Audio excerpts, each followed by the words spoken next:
Assalamu alaikum students. Class 5, subject EVS 1, chapter 16, water. When other substances get mixed with water, it becomes impure. Some of these substances float in the water. The water looks unclean or muddy. Substances dissolved in water and we cannot see them. Now some of the substances that get mixed in water, or some of them float on water, but what happens at the end, the water becomes unclean or muddy or impure. Now this dissolved and at times some of the substance that get dissolved in water we cannot see them.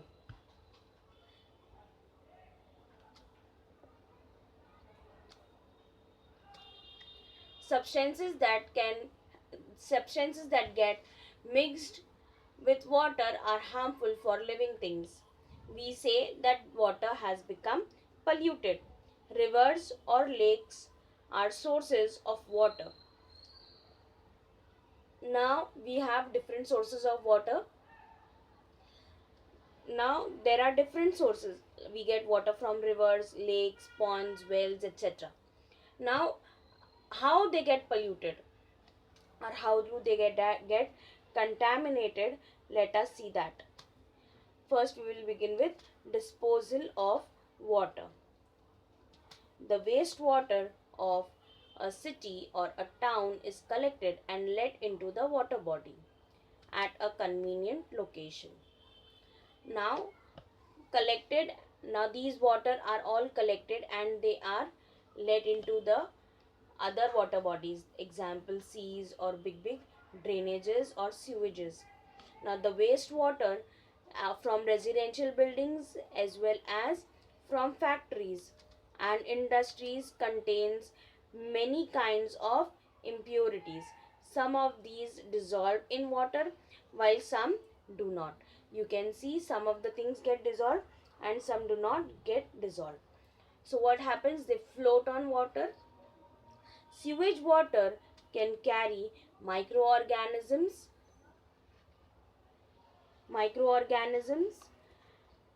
and that microorganisms spread diseases. Wastewater from industries is more likely to contain poisonous substances. Now these poisonous substances are very much hazardous. Now, it can even cause severe illness, or it may cause death also if the substances are very much harmful. If all these wastewater is let into the water bodies, as it is, the water bodies become polluted and that is dangerous.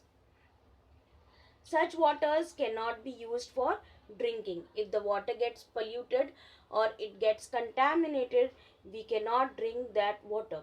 It cannot be used for drinking or any other purposes. It is compulsory for a factory or the owner of the factory to treat the water before letting it out. Similarly, sewages and other wastewaters of towns and cities is processed for purification before letting in the water bodies. This helps to prevent the pollution. Now, before letting whatever the water is there, wastewater is there, before letting it out in the other water bodies. Now where these what water bodies, where these waters are let out? Either in rivers or seas. Rivers are the sources from where we get water for our basic needs, yes, for drinking and various other purposes. Now if these contaminated water get mixed with the river water or other water bodies from where we get the sources of drinking water, so uh,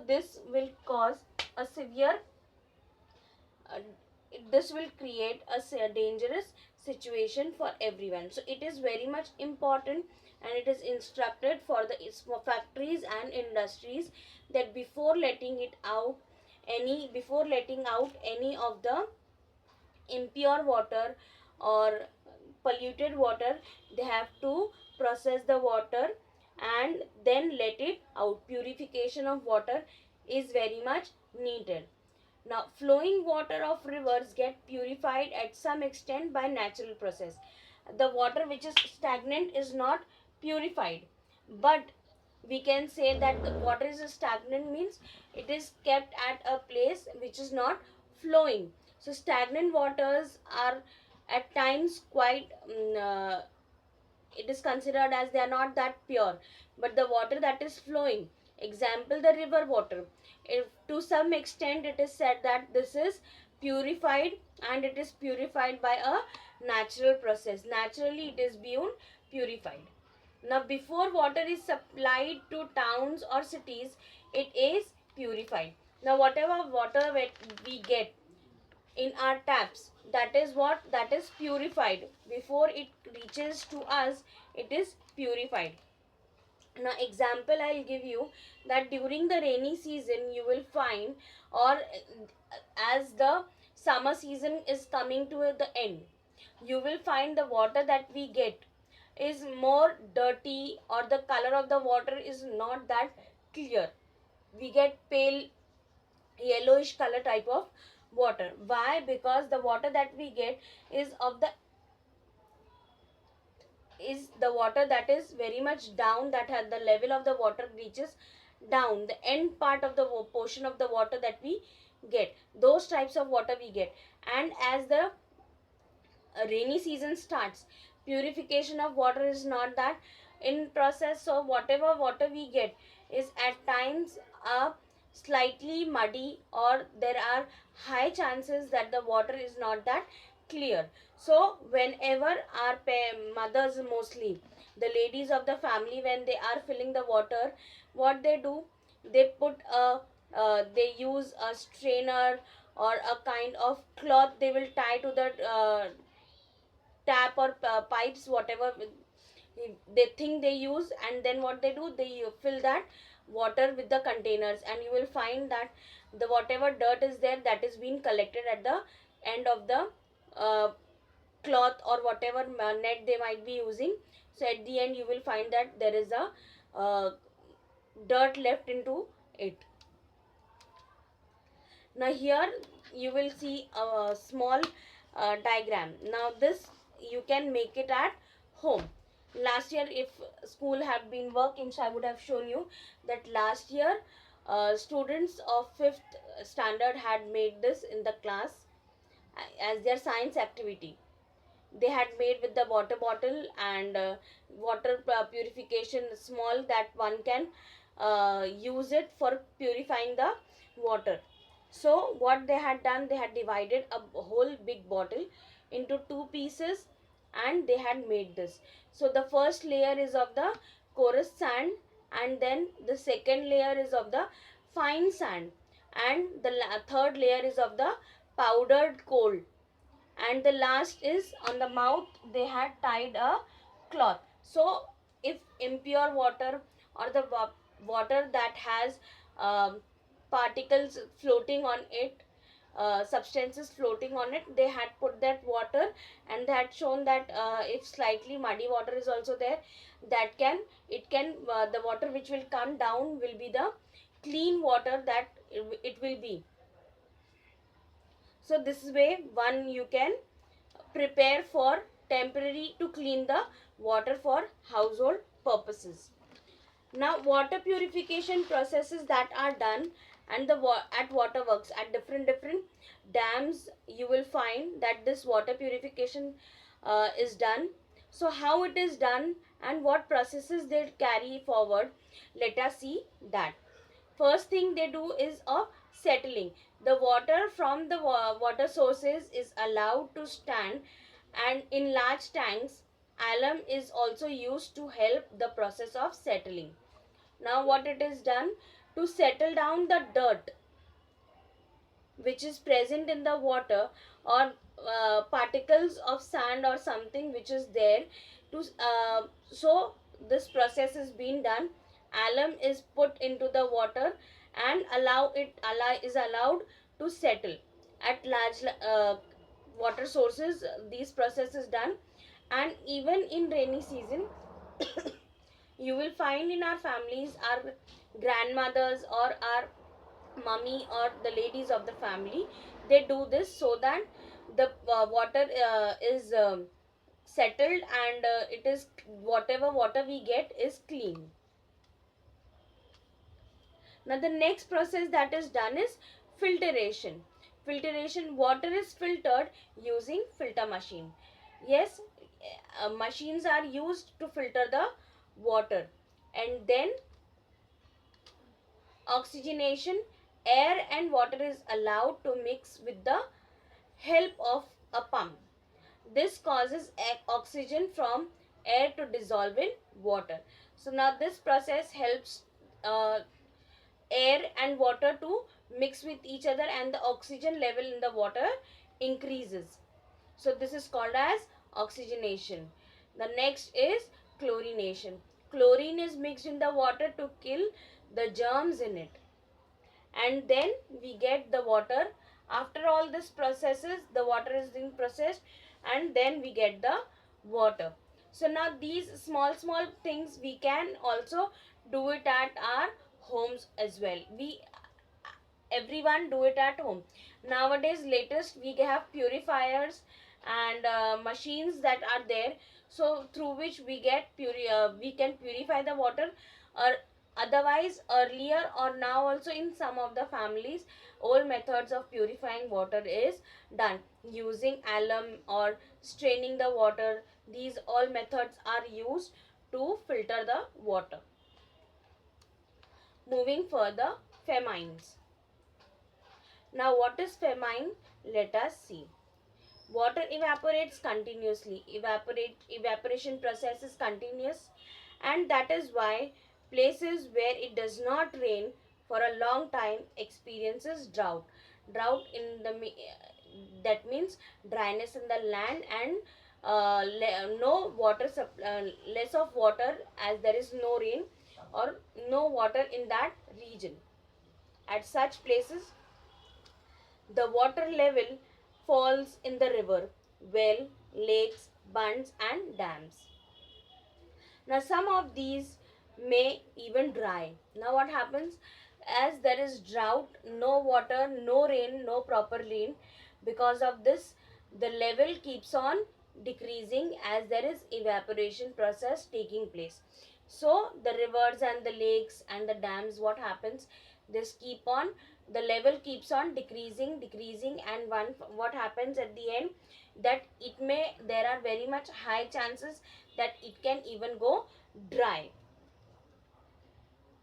So now lands also get dried up due to evaporation. See, lakes, dams, these are what the streams that you see. It is at the slope. So if it rains heavily, so the bunds are being drawn. So these bunds are being built. So to stop the water or to stop the soil, so bunds are being built. So these are the sources of water from where we get the water. But if there is no proper rain and evaporation process is very much high, so there are very much high chances that it may get dry, and humans and animals suffer from scarcity of water. Scarcity of water means what? A situation where in which water is not easily available. Yes, it is very difficult for one to find water. So it is very much it is very difficult for one to find water.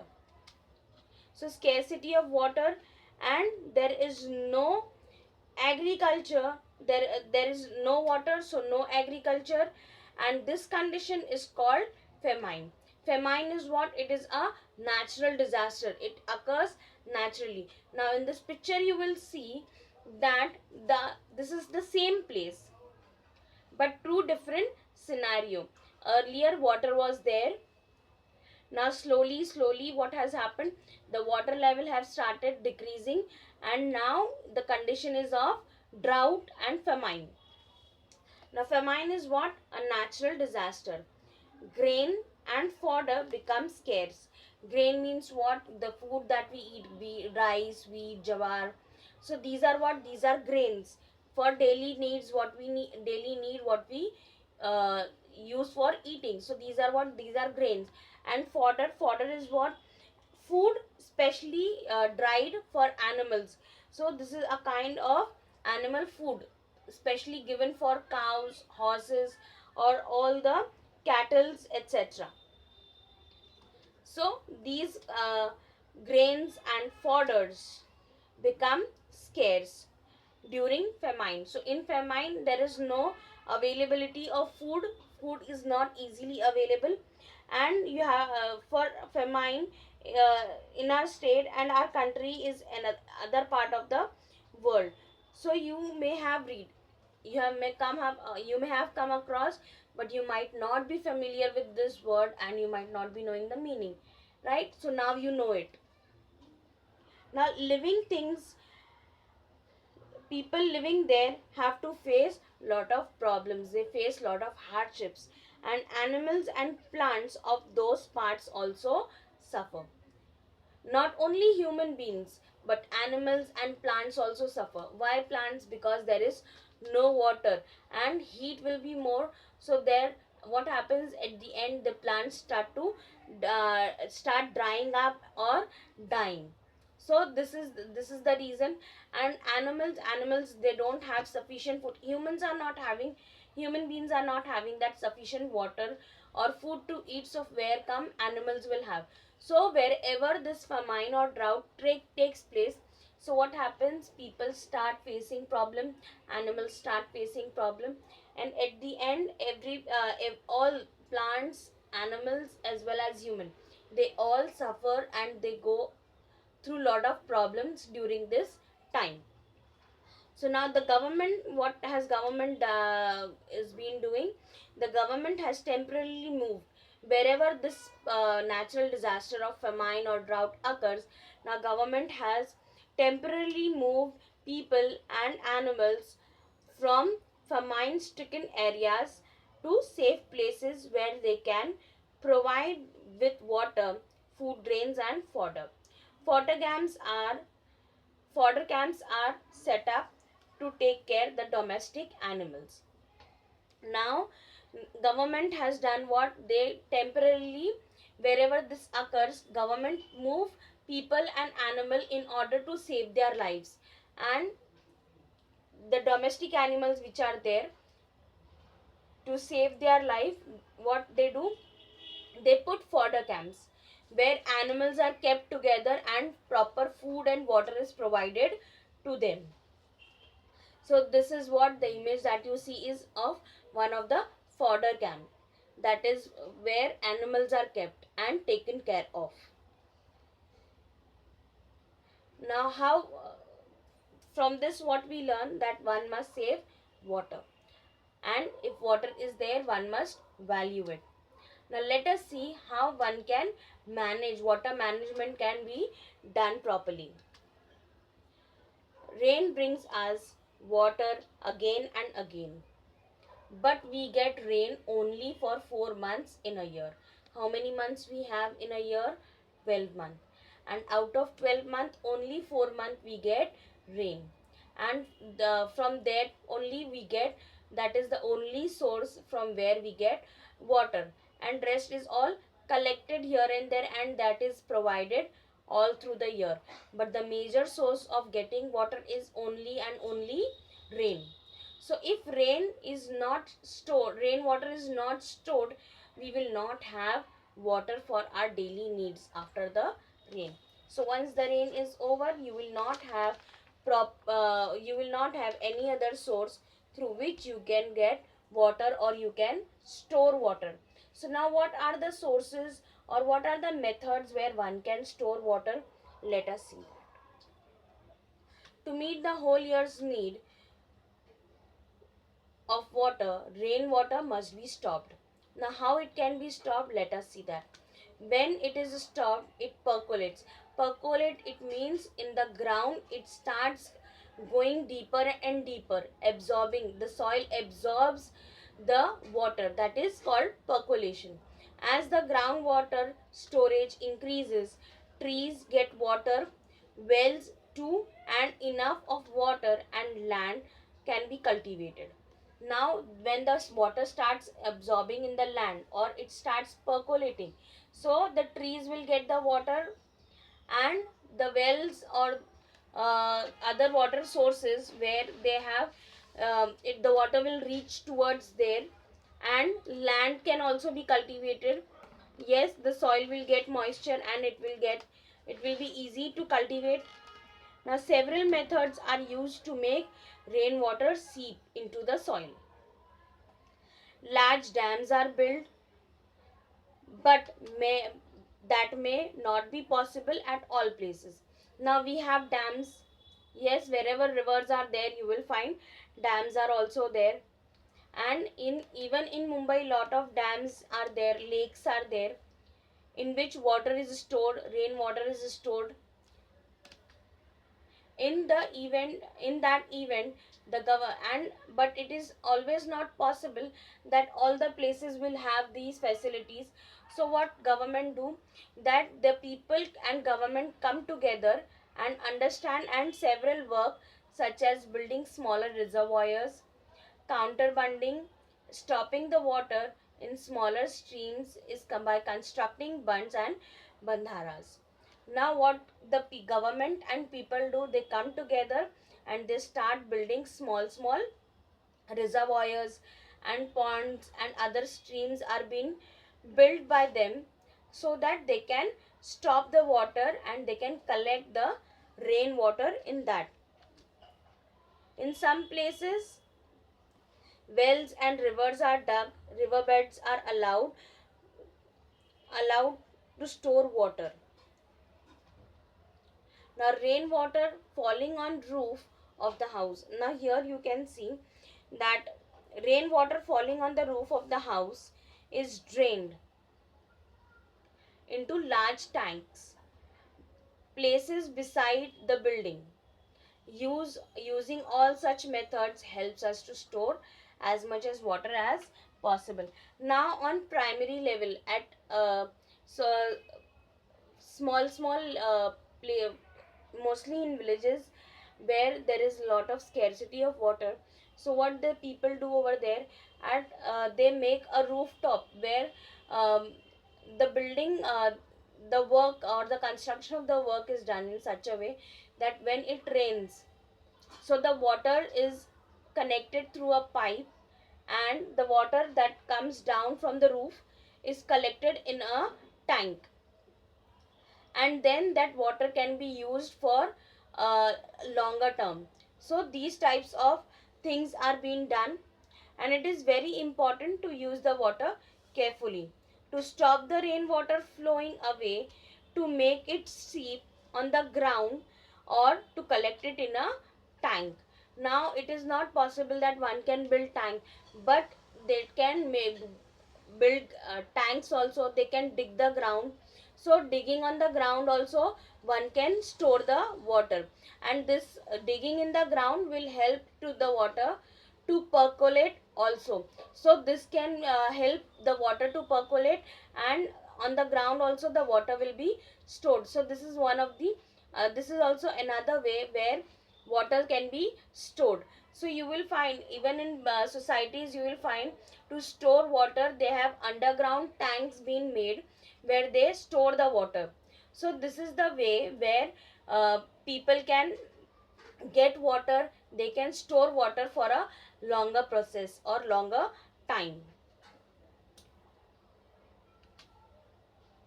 Taking steps to ensure the rainwater will be available even in the period after the rainy season is called water management. So now thinking about the various steps that can be made to store the rainwater, this is called as what? Water management. So let us see what we have learned from the chapter. When substances that are harmful for living things get mixed with water, it becomes polluted. The water becomes polluted. Before wastewater is let into the water bodies, it is processed in many ways to prevent their pollution. Before the water is supplied to the public, the dissolved and undissolved substances in the water are separated at the water work, and the germs in it are destroyed. If it does not rain for a long time, it leads to drought and famine. Famine conditions affect humans as well as animals and plants of that region. Water management means stopping or storing water or letting it percolate into the ground to make it available even after the rainy season. So with this we come to the end of the chapter.